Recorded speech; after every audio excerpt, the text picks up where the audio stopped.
The latest release of secret government files is shedding new light on the U.S. detention center at Guantanamo Bay. Hundreds of documents about the terror suspects held at the prison were made public. The files include details of interrogations and whether each detainee would be a threat to the United States if released. The White House condemned the release of the information, saying it had been obtained illegally. For more now, we are joined from Washington by CBS News military analyst Jeff McCausland. Thanks for being with us.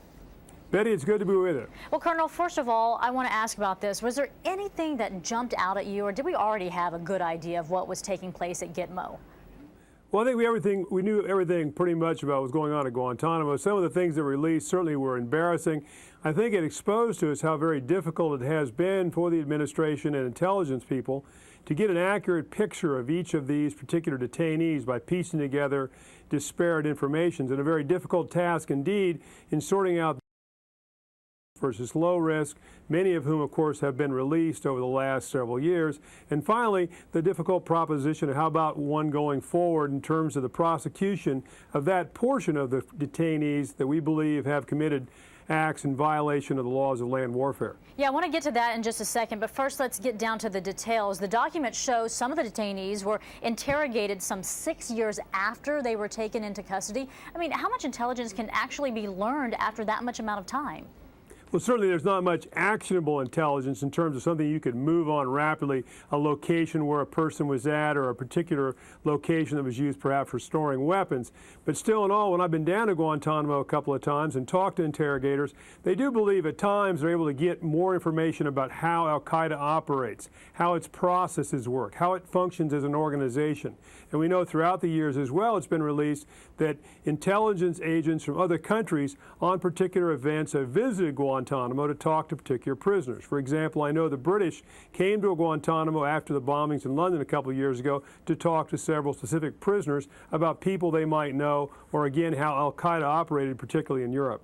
Let's get back to the risk that you were talking about. What do we know about the 600 or so detainees that were released? Because many of them were classified as high risk.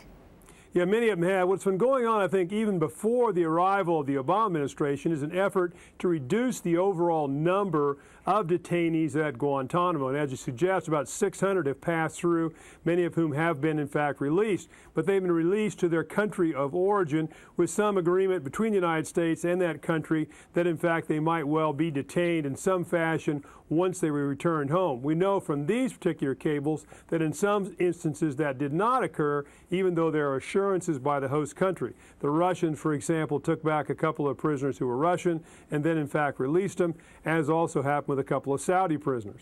No one has been sent to Gitmo since 2007. Is Guantanamo effectively closed to new prisoners?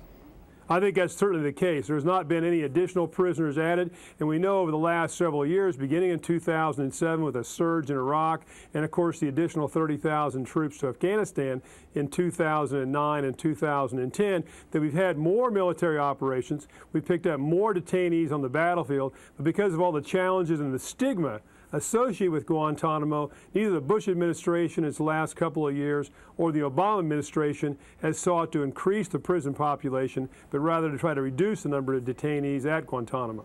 Now, another piece of information that was leaked is that Gitmo officials named Pakistan's intelligence agency as a terrorist organization. The CIA works very closely with Pakistan, so what should we make of this?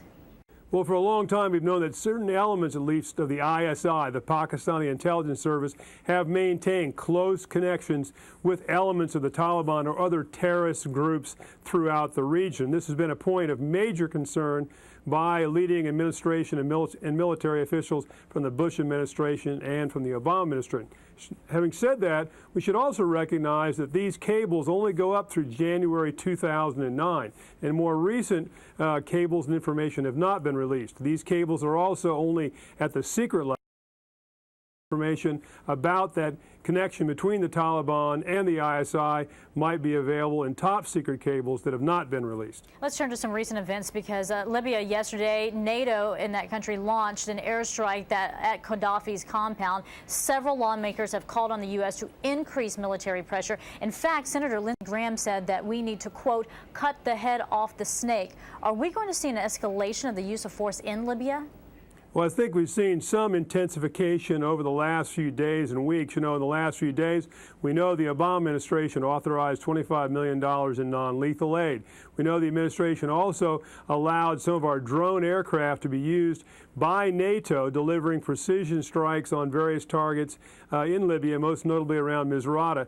We know as well the French, the British, and the Italians have sent around 30 or so liaison officers or observers to be with the rebel forces. So there's been a slow but clear escalation on the part of the Europeans and the United States in the conflict in Libya. The attack today, some might suggest, was an attack deemed to try to take out Gaddafi. Having said that, that particular headquarters was one NATO officials have claimed was also key in the command and control of operations by Libyan forces against the insurgents and some of the attacks, particularly against civilian areas like around Misrata. All right, we've covered a lot of ground here. As always, we do appreciate it. CBS News military analyst Jeff McCausland, thanks for being with us. Betty, a great pleasure.